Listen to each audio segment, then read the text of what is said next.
Je vais faire mon lait de soja maison pour la première fois parce que j'ai enfin trouvé des graines de soja et que je veux faire des économies, mais j'ai pas de machine à lait, donc je vais tout faire au mixeur. Pour moi, le lait de soja, c'est le meilleur lait végétal, donc c'est ce niveau que je veux recréer à la maison et pour 2 fois moins cher. 200 g de soja cru et là maintenant je vais venir le recouvrir d'eau et je vais le laisser tremper toute la nuit. Je l'ai égoutté et là je vais venir le mettre dans mon mixeur. Du coup la recette c'est 2 litres d'eau, sauf que je vois que mon mixeur il fait que 1,25, donc je pense que je vais faire 1,25 et après je compléterai avec les 0,75 qui manquent. C'est parti.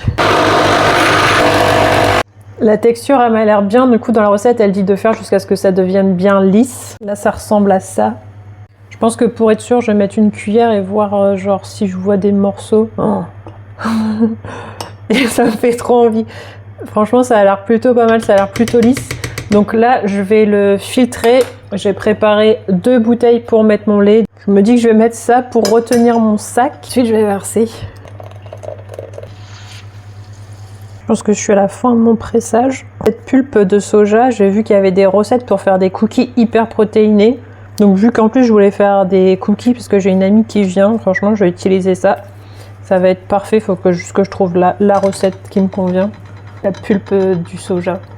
Ajouter mon litre d'eau qui manque directement là-dedans, dans l'évier parce que j'ai vraiment peur. Regarde-moi ça. Ce qu'il faut que je fasse, d'ailleurs j'allais l'oublier, c'est qu'il faut que je le fasse cuire en fait. Là je l'ai transféré, mais non, il faut que je le fasse cuire. Pendant 10 minutes en remuant pour pas que ça colle. Voilà à quoi ça ressemble après 10 minutes de cuisson. Et là, ça bout.